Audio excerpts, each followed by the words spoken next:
Okay, thank you. We are good to go. We are now being recorded on WebEx and are also live on YouTube, so we can get started. All right, thank you, Brianna.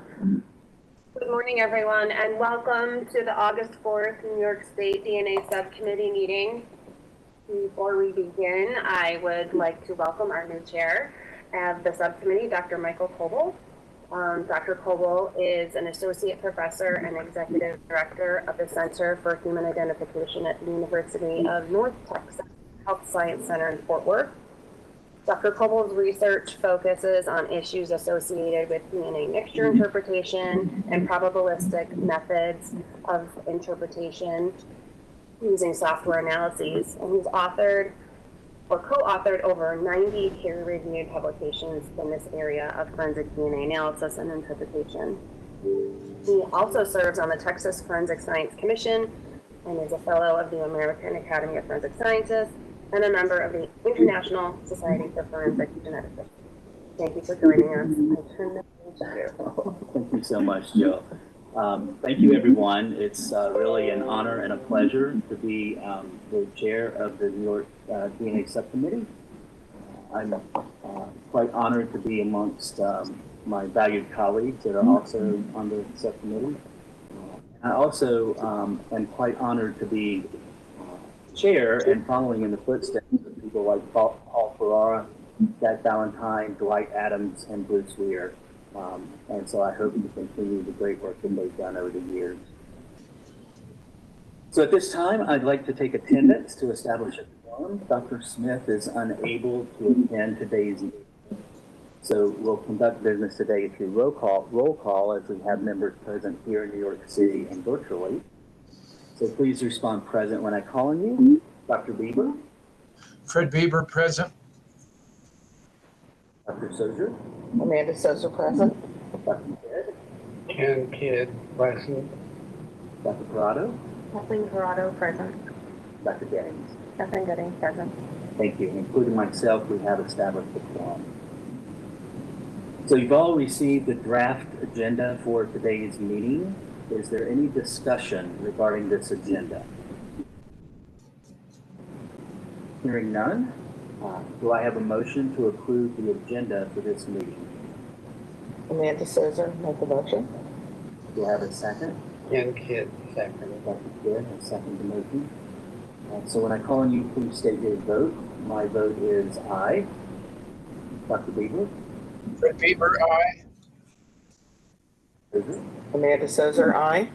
Dr. Kidd? Ken Kidd, aye. Dr. Corrado? Kathy Corrado, aye. And Dr. Gettings? Kathleen Gooding, aye. The motion carries. The next item is to review and approve the draft minutes from the May 12th, 2023 meeting. You've all received the draft minutes from the May 12th meeting. Is there any discussion regarding these minutes? Hearing none, do I have a motion to accept the minutes of May 12th, 2023 meeting?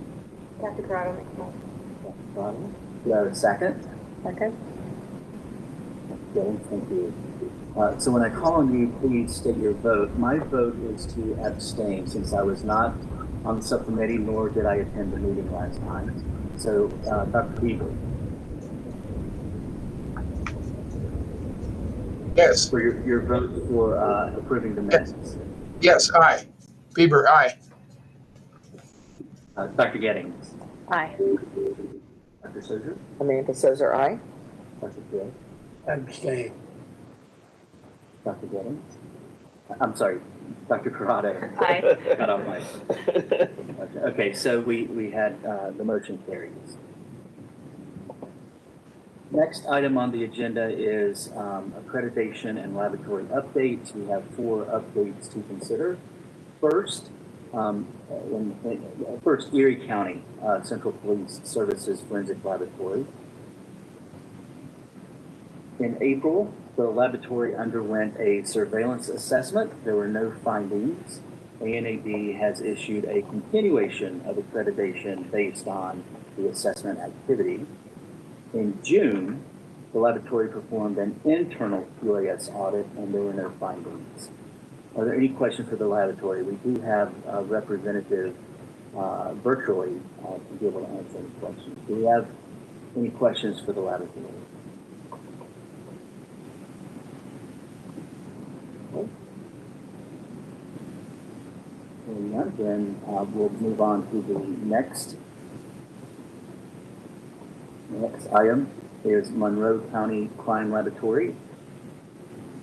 In April, the laboratory underwent a surveillance assessment. There were no findings. ANAB has issued a continuation of accreditation based on the assessment activity. In May, the laboratory performed an internal QAS audit and there were no findings. We do have a representative from the laboratory available for any questions. Does anyone have any questions for the laboratory? Well, no. Okay. Next is New York State Police Crime Laboratory. In April, the laboratory's casework and data bank sections each performed an internal QAS audit, and there were no findings. We do have representatives here in person. Does anyone have any questions for the laboratory? Okay. Any questions? And then finally, we have the Westchester County Department of Labs and Research Division of Forensic Science. In June, the laboratory underwent a surveillance assessment. The laboratory received one non-DNA biology-related finding regarding direct observation of a portion of accredited laboratory activities during their 2022 internal audit. The laboratory submitted a level 1 challenge for their nonconformance. The ANAB reviewed the challenge and upheld the finding, and the laboratory has until August 22nd, 2023 to remediate this issue. And I again remind this was a non-DNA biology related finding. We do have someone available to speak virtually. Are there any questions for the laboratory? Yeah. Very well. That concludes the accreditation and laboratory update. We'll move on to the next item, which is old business. And at this time, Dr. Dooley will give us an update regarding the partial match program.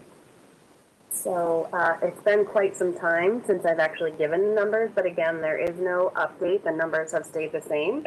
I think it's probably been over a year since I've given the numbers, so I'm just going to give them again.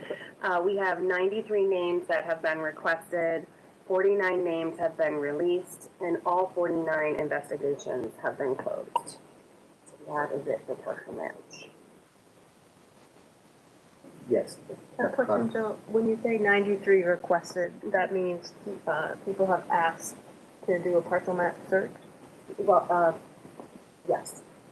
I believe that's how Okay. we would word it. Yeah. So where are they? Are they just in process? Is that the issue between 49 and 93? Or you're saying there were 93 and they're all done? They're all done. Oh, okay. Yeah. Thank you. Any other questions? Okay.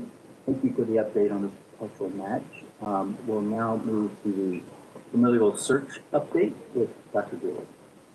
So, as we all know, the program has been on pause for quite some time, but we do have a hearing date of September 14th.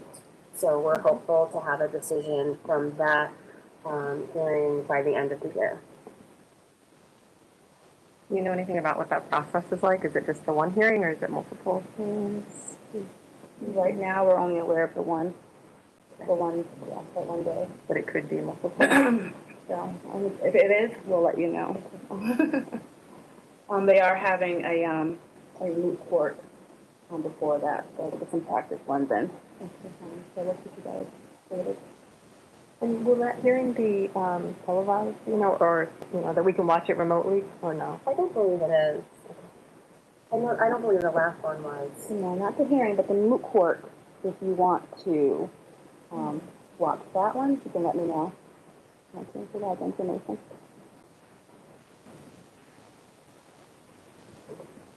Any other questions on familial searching? Okay. Then we'll move on to the next item for old business, POTUS bulletins.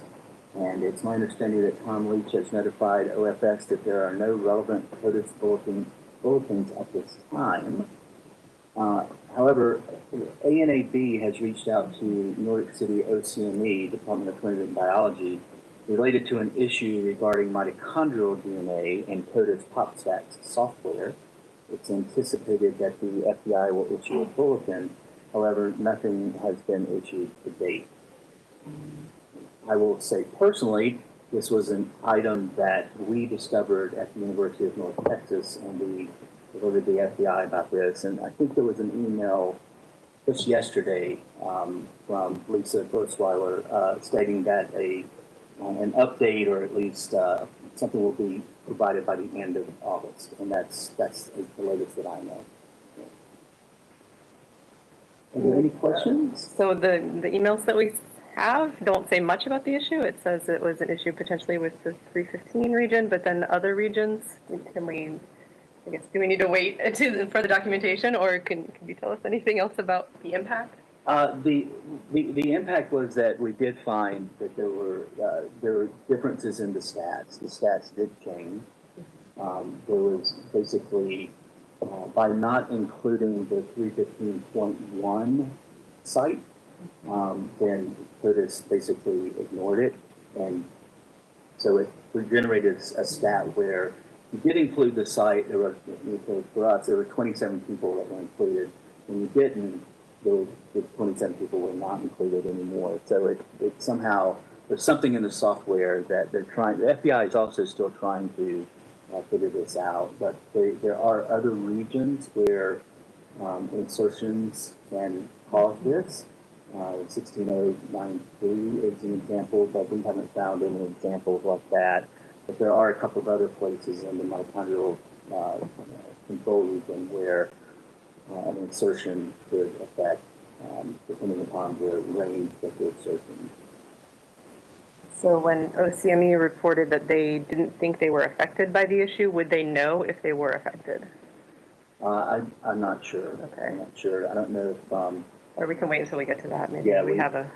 May have a little bit more information. I know that people are sort of in a gathering mode at the moment. Absolutely. So I'd like to recognize OCME.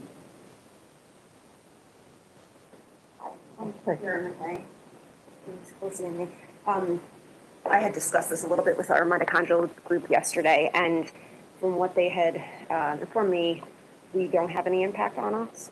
The profiles that the mitochondrial profiles we put in have the extended range from 73 to 340, all of them include all of that range.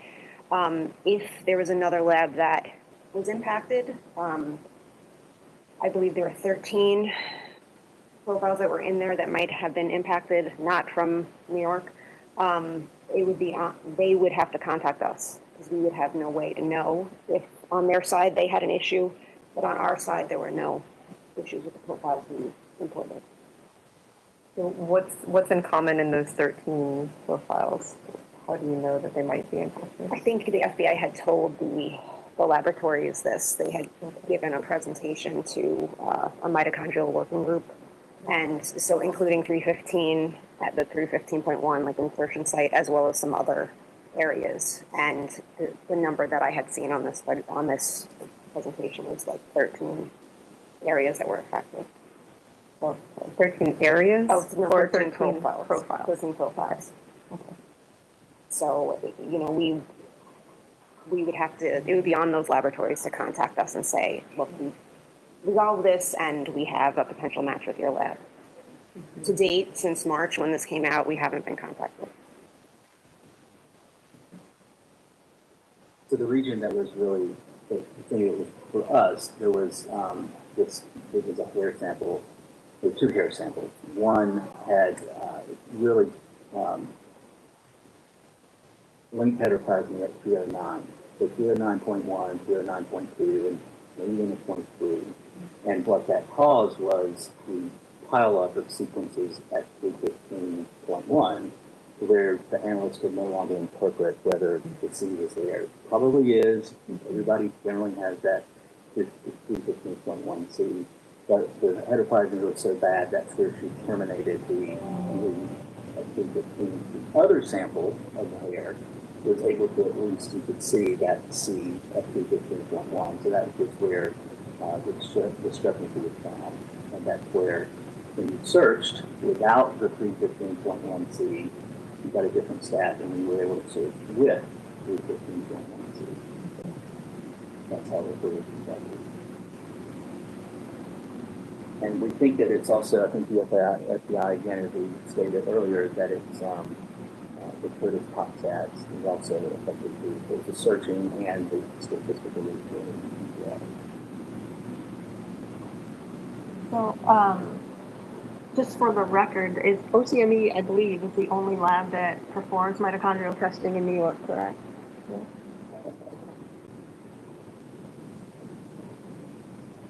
Any other questions? I'm sure we'll be talking about this more at the next meeting after the FBI has given some guidance. Okay.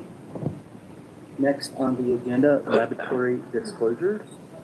First, New York State Police Crime Lab, and we do have representatives here in person. This is an initial disclosure of a CODIS notification letter sent to a submitting agency and district attorney's office with the wrong offender's name. The submitting agency and the district attorney's office were notified of the error prior to receiving the mail, and destroyed the letter immediately upon receipt. A corrected letter was sent. The lab is conducting a root cause analysis and will provide updates when available. Are there any questions for the laboratory? Yes, Dr. Potter. My question is, do you have a practice or a policy for a second person to review CODIS letters before they go out? Yes, there was an administrative review conducted of that letter, but just to give a little more information, this was a rare type of CODIS entry. It was a mixture profile that was determined to be 2 donors. That was entered first it was from a grand larceny case. It was entered in December 2022. And that one specimen in CODIS resulted in 2 CODIS hits to New York State offenders, one to a male offender and one to a female offender. So we have one evidence profile that resulted in 2 associations because there was 2 donors. In June of 2023, we entered an evidence profile from another grand larceny case. It happened to be the same agency, the same district attorney's office, and that was searched at ELDIS, and that was a fully deduced major contributor that was consistent with a female donor. So in ELDIS, it associated to the female portion of that 2-person mixture.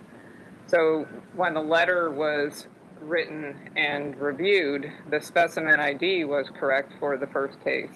And the specimen ID was correct for the second case. They just inadvertently listed the male offender's name instead of the female offender's name. And how it was discovered is there was an Estes association to that second grand larceny case that was to a female offender. And the CODIS administrator, when she saw the first letter that had been retained in the case file, noticed that it was incorrect. The incorrect name had been listed. So at that point is when we actually ran downstairs to see if the mail had been picked up. It had been already, so that's when we did outreach. They hadn't even received the letters yet. We do have, these letters are mailed hard copy still. So they were on alert and did destroy them as soon as they received them. Meanwhile, we had issued a corrected letter with the female offender's name in it. And that was sent by email and then also followed up with a hard copy. And our CODIS supervisor has done a query to identify other instances where there's mixture profiles that have been entered.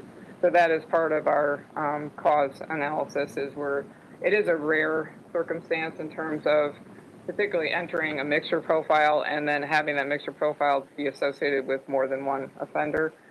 So that is what we're currently investigating, the root cause and reviewing work. So to answer your question, yes, it was administrative review, but it was not caught with that review. So that's one of the things that we're going to consider is should we add something to our administrative review for a rare circumstance where there's a specimen that hits against two different offenders, just confirm that the correct offender name is listed.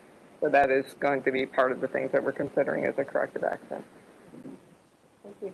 You're welcome. Thank you very much. Are there any other questions? Okay. Next item is the New York City OCME Department of Forensic Biology. We do have representatives here in the room and also virtually. This is the initial disclosure of the delayed identification of a missing person. In 2017, due to an incorrect information provided by an out-of-state forensic laboratory through OCME, it was determined that a link between an unidentified human remains and the biological sibling of a missing person were no match. In 2023, the error was discovered when another rank and matches involved this skeletal remains, and it led to an identification. The lab is conducting an investigation and is verifying the previous no-match ranks.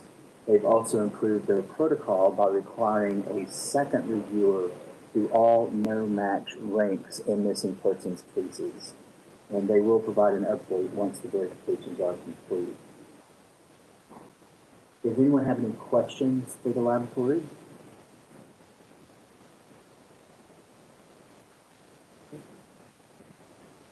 Very good.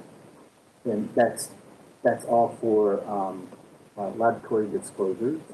Next, the next item on the agenda is executive session. So do I have a motion to go into executive session to discuss matters relating to a current investigation or matters that may lead to the appointment, promotion, demotion, discipline, or suspension of a particular person? I make a motion.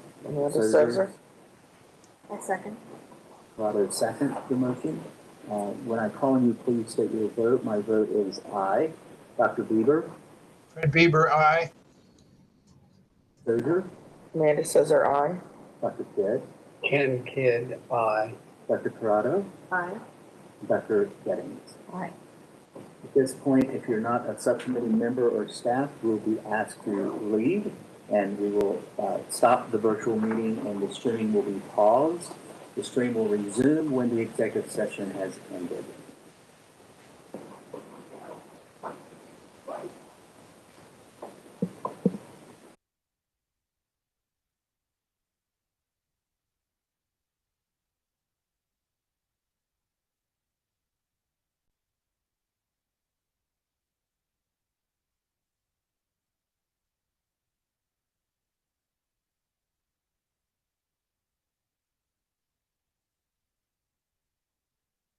Okay, we are all set. We are now being recorded on WebEx and are also live on YouTube.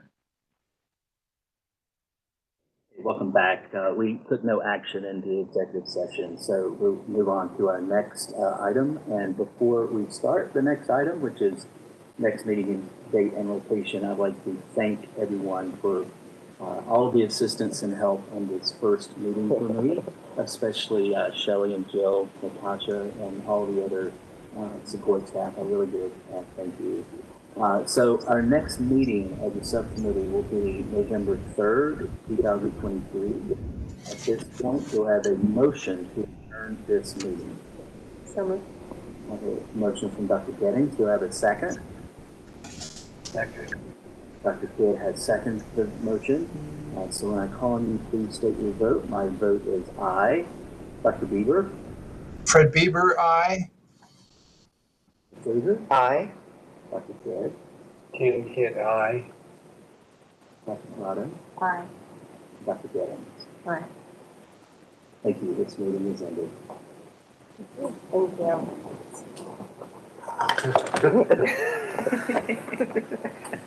you.